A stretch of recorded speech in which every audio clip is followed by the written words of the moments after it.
guys, welcome to evidyarthi.in. My name is Varsha. तो start करते हैं चैप्टर 4 के हमारे क्वेश्चन आंसर. ये question answer the black aeroplane के हैं. सो फर्स्ट क्वेश्चन है, I'll take the risk. What is the risk? Why does the narrator take it?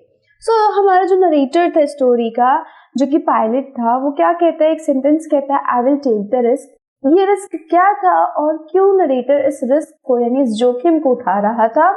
So risk जो था, ये जो जोखिम था, वो ये था कि जो ओल्ड डकोटा इसकी एरोप्लेन थी, उसको क्या करना था, स्ट्रेट क्लाउड्स के अंदर लेके जाना था और तभी वो अपने घर पहुंच सकता था. और वो इसलिए ऐसा चाहता था ताकि वो सुबह मॉर्निंग की जो ब्रेकफास्ट है, जो सुबह का नाश्ता है, वो अपनी फैमिली के साथ कर सके. सो रिस्क क्या था, अपने ओल्ड डकोटा को, प्लेन को अंदर लेके जाना क्लाउड्स के. एंड किस लिए लिया गया था, क्योंकि उसे सुबह का नाश्ता अपने फैमिली के साथ करना था अपने घर पे. चलिए लिखते हैं इसे. The risk is the flying the old Dakota aeroplane straight into the storm.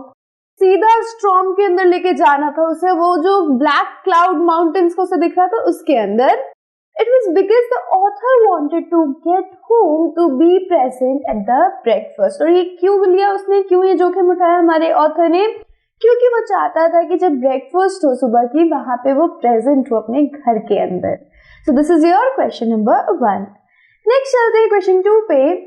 It asks, describe the narrator's experience as he flew the aeroplane into the storm. तो अब हमें क्या पूछ रहा है, हमसे ये पूछा गया है कि ऑथर के जो एक्सपीरियंस थे जब वो स्टॉर्म के अंदर, उस आंधी के अंदर अपने प्लेन को उड़ा रहा था, तो क्या क्या चीजें उसने एक्सपीरियंस करी.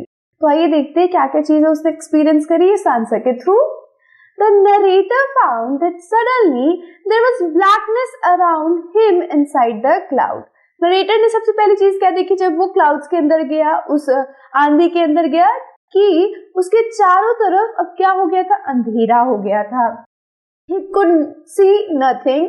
The aeroplane jumped and twisted in the air. पहली बात अंधेरा हो गया, दूसरी बात उसको कुछ दिख नहीं रहा, तो तीसरी बात अब उसका जो एरोप्लेन था वो जंप करने लग गया, हिलने लग गया, बहुत ज्यादा शेक करने लग गया.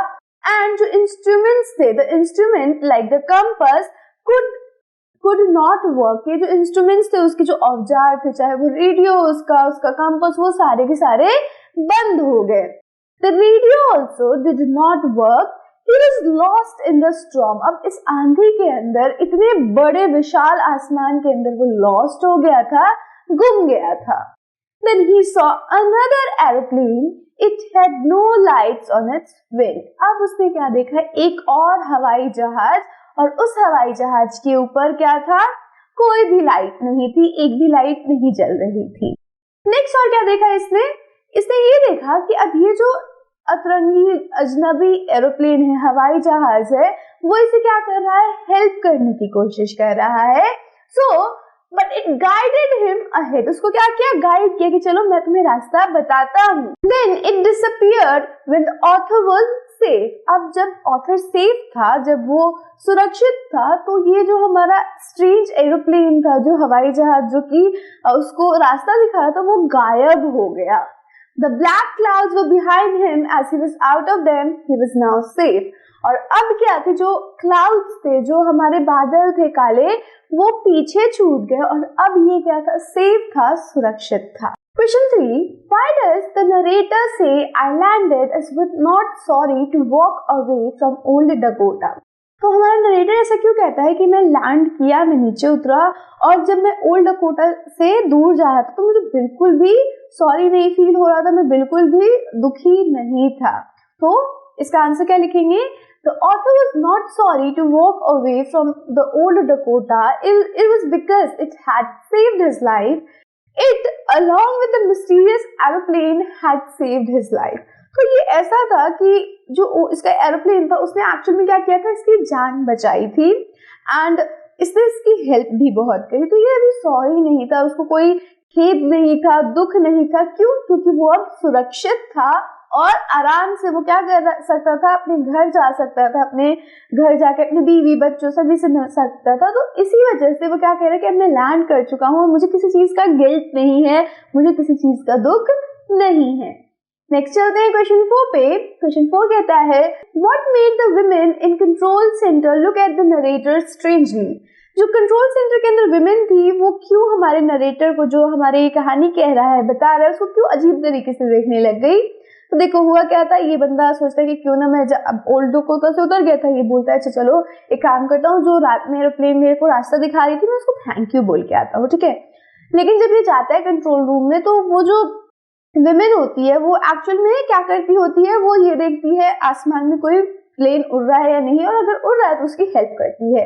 लेकिन रडार पे उसने सिर्फ इसी का प्लेन देखा था, और जब ये बोलता है कि मेरे साथ एक और प्लेन चल रहा था, मेरी हेल्प कर रहा था, तो वो थोड़ा सा ऐसे हो जाती है कि क्या पागलों वाली बात कर रहा है।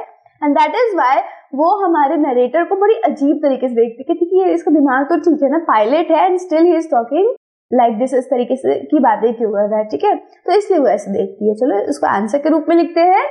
The narrator asked the lady about the mysterious airplane that had guided him through the dark clouds to safety. Narrator क्या कहता है, उस लेडी से पूछता है कि भाई वो जो अतरंगी अजीब मिस्टीरियस एरोप्लेन था वो कहाँ पे है जिससे मुझे मेरी जान बचाई उस ब्लैक क्लाउड से, डार्क बादलों से, जो कि स्टॉर्म को बढ़ावा दे रहे थे, स्टॉर्म जहाँ पे था, आंधी जहाँ पे चल रही थी। But There was no such airplane over there. लेकिन ऐसा तो कोई एरोप्लेन था ही नहीं वहां पे। The lady they did not see nor did she come into contact with that airplane. ना तो लेडी ने ऐसे किसी एरोप्लेन को देखा था और ना ही उसके रडार पे ऐसा कोई एरोप्लेन का होने का कोई सिग्नल मिला, कोई कांटेक्ट मिला, ठीक है। So the narrator asking question about that aeroplane startled her and she gave him a puzzled look. तो हुआ ऐसा कि जब नरेटर ने उससे पूछा ऐसे एरोप्लेन के बारे में, दूसरे किसी एरोप्लेन के बारे में, तो पहली बात तो वो क्या हुई, वो घबरा गई, या यूं कह लीजिए उसको अजीब लगा कि जब एरोप्लेन था ही नहीं तो ये मुझसे क्यों ऐसा पूछ रहा। इसी वजह से वो अजीब सा उसने एक्सप्रेशन दिया कि हाँ ऐसा भी है, तुम अकेले उड़ रहे थे, तुम्हारे साथ और कौन होगा, इतने ज्यादा घने अंधेरे में, इतने ज्यादा आंधी के अंदर तुम्हारे सिवा यहाँ पे कोई नहीं आया था और पता नहीं तुम किसकी बात कर रहे हो। तो ये था उसका एक्सप्रेशन और इसी वजह से वो उसको अजीब तरीके से देख रही थी हमारे नरेटर को। ओके, सो फिफ्थ क्वेश्चन पे चलते हैं। फिफ्थ क्वेश्चन कहता है who do you think help the narrator to reach safely. आपको क्या लगता है कौन था वो ब्लैक एरोप्लेन के अंदर जिसने हमारे नरेटर को सेफली पहुंचाया होगा। Discuss this amongst yourselves and give reason for your answer. अब आपको ये चीज, आपका जो भी तर्क है उसको अपने फ्रेंड्स के साथ, अपने क्लासमेट्स के साथ शेयर करना है और अपने आंसर के लिए रीजंस भी देने हैं, कारण भी बताने हैं। ओके, सो मेरे को जो लगता है मैं वो आपके साथ शेयर करती हूँ, आप अपने रीजंस कमेंट बॉक्स में शेयर करना। ओके, तो देखो, I think that some supernatural power help the narrator to reach safely. मुझे क्या लगता है कुछ सुपरनैचुरल पावर होगी। सुपरनैचुरल पावर मतलब कोई अलग शक्ति होगी, जैसे कि कोई भगवान होंगे, एंजल होगा, कुछ ऐसी चीज होगी जिसने हमारे नरेटर की हेल्प करी। Otherwise how could he fly safely through dark clouds. अगर ऐसा नहीं होता तो बिना कंपास के, बिना रेडियो के, बिना किसी सिग्नल के वो कैसे सेफली पहुंच सकता होगा, है ना। कुछ तो होगा, कोई तो ऐसा सुपरनैचुरल पावर होगा, भूत भगवान जो भी है, जो भी सुपरनैचुरल पावर उसके साथ थी, कोई तो था उसके साथ जिसने उसकी हेल्प करी। The things that suggested this are, अब मैं इसलिए मैं कह रही हूँ कि सुपरनैचुरल पावर था, उसके रीजन ये रहे।